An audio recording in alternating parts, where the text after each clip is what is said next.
니느웨에 대한 경고 곧 엘고스 사람 나훔의 묵시의 글이라. 여호와는 질투하시며 보복하시는 하나님이시니라.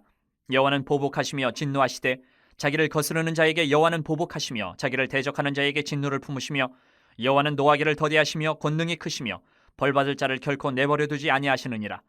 여호와의 길은 회오리 바람과 광풍이 있고 구름은 그의 발의 티끌이로다.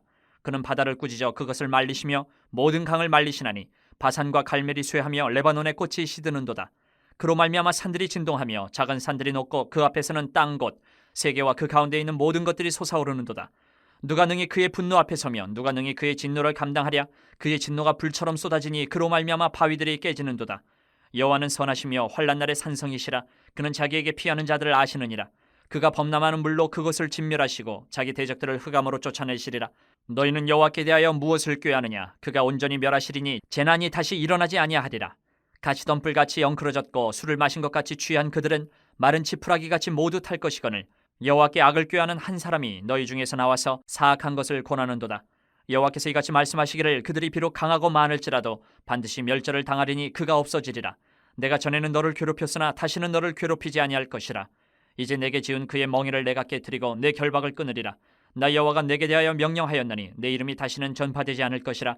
내가 내 신들의 집에서 새긴 우상과 부은 우상을 멸절하며 내 무덤을 준비하리니 이는 내가 쓸모없게 되었음이라. 볼지어다 아름다운 소식을 알리고 화평을 전하는 자의 발이 산 위에 있도다. 유다야 내 절기를 지키고 내 서원을 갚을지어다. 악인이 진멸되었으니 그가 다시는 내 가운데로 통행하지 아니하리로다 하시니라. 나훔서를 요나서에 이어서 우리가 보게 되는 것은 니느웨에 관한 기록이 있습니다. 나훔 선지자는 우리 요나서에서도 등장한 아수르라는 나라의 수도 니느웨의 멸망을 선언한 선지자가 나훔 선지자예요. 요나서는 정반대죠. 아수르의 수도인 니느웨를 회개시켜서 구원하기 위해서 등장한 선지자가 요나인데 나훔 선지자는 정반대예요. 니느웨의 멸망을 선언하는 선지자가 나훔이에요. 니느웨는 요나 선지자가 이 나훔 선지자가 나타나기 전에 1세기 전에 그러니까 1000년 전에 니느웨는 요나 선지자가 활동을 했었어요. 그래서 요나서와 나훔서의 시간은 한 1000년 정도, 1세기 정도 같아요. 그러니까 1000년 전에 니느웨를 회복시키기 위해서 하나님께서 요나 선지자를 통해서 그곳에 말씀을 전하셨어요. 이 요나를 통해서 회개의 기회를 주셔서 우리가 묵상해서 알듯이 하루만 전했는데도 돌아왔어요. 1000년 전에 그 사람들이 왕으로부터 해서 회개하고 자복하고 멸망당하지 않고 회복을 했어요. 그런데 그 후대의 니느웨 사람들이 1000년을 지나오면서 그 과거에 하나님께서 주셨던 그 은혜, 구원의 역사들을 까맣게 다 잊어버리고 온갖 악행을 저지르고 특히 하나님의 백성인 이 이스라엘 유다 백성들을 괴롭히고 쳐들어가서 약탈하고 이런 것들이 계속 이어져 왔어요. 1000년 동안. 이런 모습을 보면서 그런데 그 1000년이 짧은 기간이 아니지 않습니까? 엄청 긴 세월인데도 하나님은 계속 참으셨어요. 하나님은 왜 세상에서 이렇게 악인들이 활개치도록 그냥 내버려 두실까? 조금 잘못하면 그때그때 벌을 하셔가지고 악한 행동을 하지 못하도록 하시면 좋겠는데 하지만 하나님은 기다리세요. 그 하나님의 깊은 뜻을 우리가 다 이해할 수는 없지만 오늘 이 나훔서 이 1장의 본문을 통해서 조금이나마 이해할 수 있는 부분이 있을 것 같아요. 먼저 1절에서 3절 상반절을 보면 니느웨의 악행을 더 이상 참지 않겠다라고 선언을 하세요. 니느웨가 북이스라엘을 결국은 멸망시킵니다. 그리고 남유다까지도 괴롭힙니다. 한글 성경에는 잘 나타나 있지 않지만 오늘 2절에 보면 보복하시는 여호와라는 이 표현이 3번이나 한 절 안에 계속 반복이 돼요. 보복하시는. 보복의 하나님, 진노의 하나님, 그 모습으로 니느웨를 대하시는 거예요. 그런데 나훔은 또 3절로 넘어가면 바로 이어서 노하기를 더디하시는 분 이렇게 표현을 해요. 하나님은 2절에서는 막 보복하시는 하나님을 3번이나 반복하다가 3절 넘어가자마자 노하기를 더디하시는 분 이렇게 얘기를 해요. 보복, 진노, 벌받을 자를 결코 내버려 두지 않으신다 라는 말하고는 노하기를 더디하시는 하나님하고는 상반돼요. 전혀 어울리지 않는데, 보통 노하기를 더디하신다라는 이 말씀은 자기 백성을 향한 하나님의 사랑 표현으로 많이 사용이 돼요. 나홈 선지자는 의도적으로 이렇게 두 상황을 딱 붙여서 이야기를 하는 거예요. 하나님의 양면성, 두 성품을 동시에 보여주는 거예요. 니느웨가 아니라 택하신 백성 유다에 대해서 노하기를 더디하신다는 의미로 우리가 볼 수 있는 거예요. 역시 유다가 잘해서가 아니에요. 유다도 그때 범죄 속에 있었습니다. 하나님의 진노를 당해야 될 대상이기도 했어요. 하지만 아수르 니느웨를 들어서 유다를 벌하지는 않겠다라는 말씀이시기도 하고, 또 하나는 진노의 하나님, 이 말은 니느웨를 예전에 천년 전에 요나를 통해서 용서하신 적이 있는데 너희들이 또 범죄로 왔구나, 또 안 좋은 자리로 돌아왔구나, 용서하신 적이 있는데 이제 내 인내가 한계에 도달했다 라는 의미이기도 해요. 참지 않겠다. 모든 사람을 다 구원하시길 원하고 사랑하시지만 죄악을 영원히 참지는 않으신다. 회개의 기회를 주십니다. 회복의 기회를 주십니다. 하지만 계속 주시지는 않는다. 영원히 참지는 않으신다. 그래서 우리도 동일하게 나에게 잘못을 돌이킬 기회를 하나님이 주실 때 그 즉시 빨리 돌이켜야 된다. 천년 전의 니느웨처럼 단 하루 말씀을 받았음에도 불구하고 그 자리에서 베옷을 입고 회복했던 거, 회개했던 것처럼 그런 모습이 우리에게도 필요하다. 이런 모습, 더 이상 참지 않고 더 이상 기회는 주지 않고 니느웨를 징계하시는 이 모습은 하나님의 백성인 이스라엘 입장에서 보면 그 보복의 하나님, 진노의 하나님이 이스라엘 입장에서 보면 은혜의 하나님인 거예요. 자기들을 괴롭히고 정복하려고 했던 그 대적자를 멸망시키니까 얼마나 은혜의 하나님이에요. 상반된 모습이 나타나는 거죠. 그렇게 니느웨의 멸망을 선포한 나홈 선지자는 3절 이후로 5절까지 보면 이 심판을 선언한 후에 하나님의 능력을 찬양을 합니다. 하나님의 권능을 찬양을 해요. 그 내용이 아주 구체적이에요. 왜냐하면 그 당시 아수르 니느웨가 우상 숭배했던 그 우상들이 하나님 앞에서 아무것도 아니다라는 내용이에요. 아수르는 어떤 우상을 섬겼냐면 회오리바람, 광풍의 신이라고 불리는 엔릴이라는 우상을 만들어 놓고 섬겼어요. 광풍의 신이에요. 회오리바람의 신이에요. 그런데 3절 하반절에 나오면 뭐라고 얘기합니까? 광풍은 하나님이 밟고 다니시는 길이고 구름은 그 티끌에 불과하다. 이 무슨 말입니까? 아수르가 섬기는 그 우상들은 그냥 하나님이 밟고 다니시는 길에 불과하다. 이렇게 표현을 합니다. 바다와 강을 말리시고 가나안 그 지역에서 가뭄의 영향을 가장 적게 받는 강가에 있는 바산이나 갈멜이나 레바논, 이 모든 것도 다 쇠퇴하게 만드실 수 있는 분이다. 니느웨의 성의 위치를 보면 정말 좋은 위치예요. 우리 인간의 눈으로 보면. 티그리스 강과 유프라테 강, 큰 두 강 사이에 위치를 해서 또 그 중앙에는 강이 또 흘러요. 작은 지류, 코셔강이라는 강이 흘러서 너무너무 풍요롭고 가뭄의 영향을 받지 않는 정말 좋은 땅이에요. 그런데 그 강도 말려버리시고 바다도 말려버리시고 산과 평야를 녹여버리시겠다. 그렇게 할 수 있는 분이 하나님이시다라고 찬양을 해요. 자기 힘을 믿고 자신의 가진 것을 가지고 하나님의 백성을 압제하는 자는 이 놀라운 권능의 하나님께서 분노하실 거다라고 표현을 하는 거예요. 세상의 부나 권력이나 이런 것들을 의지해서 하나님 앞에 선하지도 의를 행하지도 않게 되면 전지전능하신 하나님 앞에서 이렇게 진노를 받게 된다라는 이야기를 하고 있어요. 나홈 선지자. 이 정도 되면 천년 전에 니느웨처럼 빨리 회개하고 돌아오면 좋겠는데 전혀 그런 모습이 이 나훔 선지자 때의 니누에는 그런 생각이 없었던 것 같아요. 역사상 아수르 제국은요, 세계 역사를 봐도 정말 어마어마하게 강한 제국이었어요. 그 대신 이 아수르의 역사를 보면 무자비했어요. 엄청난 살육을 행했고 주변 나라들이 벌벌벌벌 공포에 떨도록 만든 것이 아수르 제국이었어요. 그래서 주전 722년에 북이스라엘을 정복해버렸어요. 무너뜨렸습니다. 성경에 나오는 사네립이라는 이 사람이 남유다도 701년에는 침공을 해서 예루살렘을 포위를 하고 외교 관계를 맺어서 종회 관계를 맺어버렸어요. 그런데 이렇게 강력하고 무자비하고 힘으로 압제하던 아수르도 하나님 분노 앞에서는 쩔쩔맨 거예요.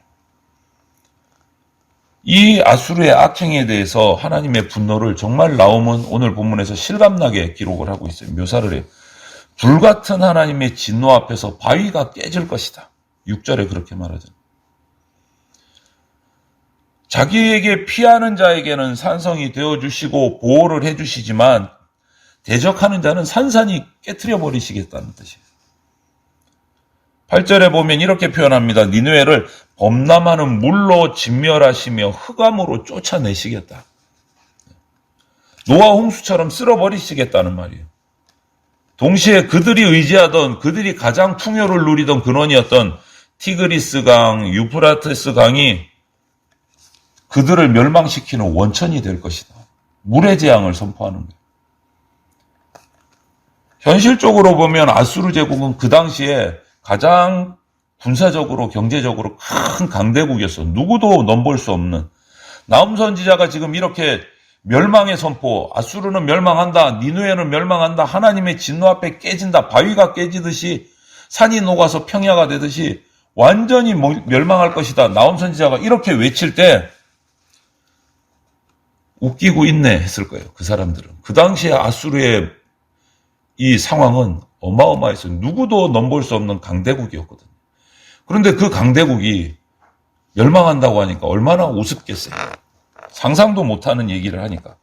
그런데 결국 하나님은 그들을 오늘 표현처럼 마른 지푸라기처럼 10절의 말씀처럼 태워버리셨어요. 아수르를. 그래서 세계사에서도 아수르 제국은요, 다른 바벨론 제국 무슨 여러 제국들이 큰 나라들이 등장하는데 가장 짧은 기간 제국으로 있다가 몰락한 나라가 아수르예요. 그렇게 강대한 나라여서 오래 갈 줄 알았는데 가장 짧게 있다가 몰락한 제국이 아수르예요. 세계사 속에서. 하나님의 백성을 압제하는 자들은 결코 번성할 수가 없다라는 거예요. 세계의 역사 속에서 나타나는 거예요. 반드시 하나님이 그들을 망하게 하신다. 참지 않으신다는 거예요. 기회는 주시지만 영원한 기회를 주시지 않고 때가 되면 참지 않으시고 징벌하신다. 그리고 나서 나홈은 또 외쳐요. 유다에 대한 구원을 선포를 합니다. 아수르의 멸망, 니느웨의 멸망을 선포하고 그 다음에 괴롭힘 당하던 남유다의 구원을 선포를 해요. 지금 아수르와 유다 사이에서 양쪽을 번갈아 가면서 예언을 하고 있는 거예요. 지금은 유다에게 아수르는 어마어마하게 공포스러운 국가이고 너무너무 강해 보이고 그렇지만 곧 멸망할 것이다. 그리고 유다는 아수르로부터 해방될 것이다. 그것을 12절, 13절에 예언을 하고 있는 거예요. 뭐라고 표현합니까? 14절에서 아수르에게는 그들의 이름이 사라지고 섬기던 우상이 멸절되고 결국 죽게 될 것이다 라고 선포합니다. 그 이유는 14절 하반절에 보면 아수르가 쓸모없게 됐기 때문에. 이 말이 참 중요한 말인 거예요. 아수르가 쓸모없다. 하나님 입장에서 쓸모없는 나라가 돼서 이제는 멸망시킬 것이다. 이 말을 뒤집으면 어떻게 됩니까? 이전에는 아수르가 쓸모있는 유용한 존재였다는 거예요. 어떻게? 하나님 입장에서 아수르는 손에 들린 회초리 같은 나라였어요. 북이스라엘이 우상을 숭배하자 하나님은 아수르를 들어서 이스라엘을 징계하셨어요. 회초리를 때리셨어요. 남유다 역시도 하나님 앞에서 온전하지 않았기 때문에 아수르를 통해서 위협을 당했어요. 그런데 북이스라엘은 그럼에도 불구하고 하나님께로 돌아오지 않자 아수르를 통해서 멸망을 당했어요. 정복을 당했어요. 남유다는 히스기야 왕이 그 괴로움을 빨리 눈치채고 종교개혁을 해서 우상들을 다 제거하고 유월절을 지키고 하나님께로 돌아왔어요. 그러니 이제 하나님 입장에서는 굳이 아수르라는 회초리를 들어서 유다를 징계하실 필요가 없어진 거예요. 이제 하나님께로 돌아왔으니까. 즉 아수르는 어떻게 된 거예요? 이제 쓸모가 없어진 거예요. 회초리가 필요 없어진 거예요. 그럼에도 불구하고 자기가 잘나서 그런 줄 알고 아수르는 계속 남유다를 괴롭혀요. 그러니 하나님께서 막으시는 거예요. 여러분 여기서 하나님이 세상에 악인을 존재하도록 허락하시는 이유가 나타나요. 그 이유가 뭐냐? 악인이 이 땅에 있도록 그냥 내버려 두시는 이유는 자기 백성을 경계하시려고 회초리처럼 내버려 두시는 거예요. 바로잡기 위해서. 자기 백성을 바로잡기 위해서. 이 말은 하나님의 백성이 하나님 앞에서 바로 서면, 하나님 앞에 바로 섬기면 세상의 악인들은 어떤 존재가 됩니까? 쓸모없는 존재가 된다. 버려질 것이다. 그래서 우리는 이런 태도를 취해야 돼요. 악인들을 욕하고 조롱하고 저들을 막 두려워할 것이 아니고 우리를 바꿔야 돼요. 나를 바꿔야 돼요. 내가 하나님 앞에 바로 서면, 우리 교회가 하나님 앞에 바로 서면, 그리스도인들이 하나님을 제대로 알고 제대로 섬기면 악인들은 하나님의 능력에 의해서 저절로 사라지게 된다. 그들과 대적하지 않아도. 그런데 사라지지 않는 것은 내가, 교회가 하나님 앞에 아직까지 제대로 서지 못했다라는 의미입니다. 이것이 바로 하나님께서 악인을 세상에 그냥 존재하도록 내버려 두시는 이유다라는 거예요. 자기 백성을 바로 세우기 위한 회초리로 내버려 두시는 거예요. 그것을 보면서 우리가 해야 될 일은 바로 서야 돼요. 우리가 세상에 보내진 이유를 빨리 사명을 확인을 하고 하나님 앞에 바로 서고 복음을 전하고 하나님을 예배하는 자가 되어야 된다. 악인과 싸워서 이길 생각을 할 것이 아니라 하나님 앞에 바로 서야 된다. 바로 서면 악한 존재는 저절로 하나님에 의해서 사라져가게 된다. 오늘 말씀에서 우리 기억하여야 됩니다. 하나님은 사랑이십니다. 우리를 구원하고 싶으십니다. 하지만 또한 분노의 하나님이시다는 것도 기억을 해야 돼요. 그러나 하나님 앞에서 의롭게 살고자 하는 자에게는 하나님의 분노는 오히려 은혜가 되고 구원이 된 사랑의 또 다른 표현이다라는 거예요. 회초리를 든다는 것은. 부모의 회초리는 자녀에게 당장은 괴로울지 모르지만 사랑의 표현이다라는 거예요. 우리가 비록 이리 때 가운데 보냄받은 양 같은 정말 힘없는 고통당하는 모습으로 살아갈지라도 하나님은 권능으로 우리를 지키시고 우리가 하나님 앞에 바로 서는 날 대적들을 심판하신다라는 사실을 우리가 알고 믿고 그렇게 살아가야 된다. 우리가 살다 보면 하나님이 정말 이 세상을 다스리고 계시나 안 믿어질 때도 있지만 또 우리가 거룩하게 하나님 앞에서 살아가려다 보면 손해볼 때도 있고 억울하게 살아갈 때도 있지만 하지만 이 모든 것이 하나님의 섭리 선하신 계획 가운데 있고 어쩌면 나를 채찍질하셔서 더 정결하게 만드시기 위해서 이런 어려움을 주신다라는 것들을 우리가 알고 믿어야 됩니다. 그래서 오늘 하루도 우리 성도들이 믿음으로 세상 가운데서 하나님의 섭리하심을 확인하고 하나님 나라를 선포하면서 하나님 앞에 바로 서는 삶을 살아가는 그러한 승리하는 백성들이 다 되시기를 주님의 이름으로 축원을 드립니다. 아멘.